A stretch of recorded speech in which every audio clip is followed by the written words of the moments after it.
Naalala nyo yung ibon natin na nakarating ng Wellington?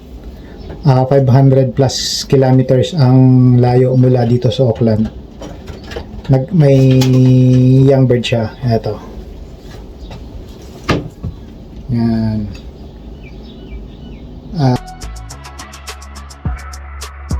Ngayon, papakita ko sa inyo yung status ng tatlong walay na inakay natin.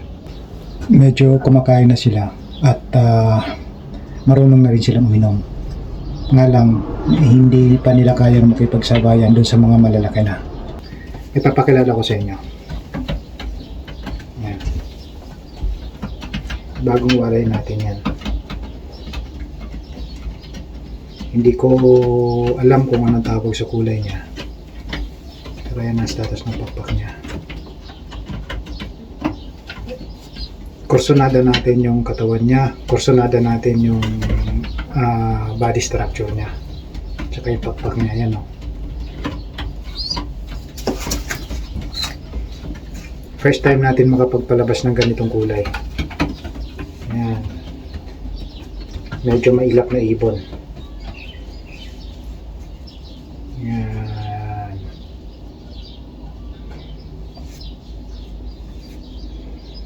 Sana magaling. Nga lang, sa kulay niya palang panalo na. Ngayon lang ako nakapagpalabas ng ganitong kulay. Yan. Medyo maangas. At heto naman yung kapatid niya. Yan. Medyo maliit. Tingin ko babae ito. Yan. Marunong na silang tumuka, marunong na minom. Nga lang hindi pa nila kaya makipagsabayan sa kainan dun sa mga naunang young bird natin. Yan. Medyo mailap na ibon. Hindi ko alam kung anong tawag sa kulay nila.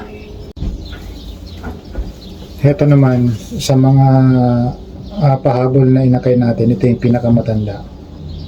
Ito kaya niya nang makipagsabayan sa kainan, sa dapuan, dumadapo na rin siya. Kaya niya nang makipagtulakan sa perch. Ayan ang pakpak niya. Hindi na natin ito i-force molting. Pag inabot yung mga primary flights niya, pakiramdaman na lang kung kaya pa o hindi. Pag hindi natin pipilit. Sayang. Gandang ibon. Yan. Ito yung pinakamatanda dun sa pahabol natin. Kung natatandaan nyo, sa mga previous video natin, ito si 2498, yung siningsingan natin na nakaraan. Yan. Type ko rin yung hipo ng katawan niya.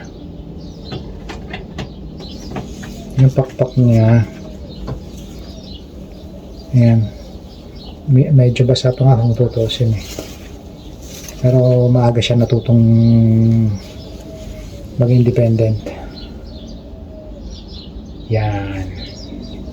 Naalala nyo yung ibon natin na nakarating ng Wellington? 500 plus kilometers ang layo mula dito sa Auckland. May young bird siya. Eto. Yan. Sa gabi, dito na natin siya pinapatulog sa flyer slope. Pag-araw naman, binabalik natin siya dun sa magulang niya para nasusubuan pa siya. Ayan o. Basang-basa pa yung pakpak, hindi pa talaga siya pangwalay. Maaga lang natin tinuturuan kasi para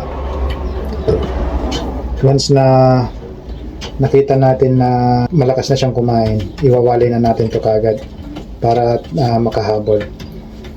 Anak to ni Oreo. Si Oreo ay si Cookies pala. Anak siya ni Cookies. Ang nagpangalan ng Cookies sa tatay niya ay yun yung nakahuli sa kanya sa Wellington. May restaurant, coffee and restaurant sa Wellington.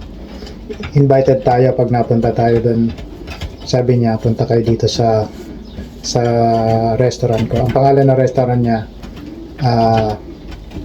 anong pangalan na ito? Ano ba ang pangalan ng restaurant niya? Or Cookies and Cream.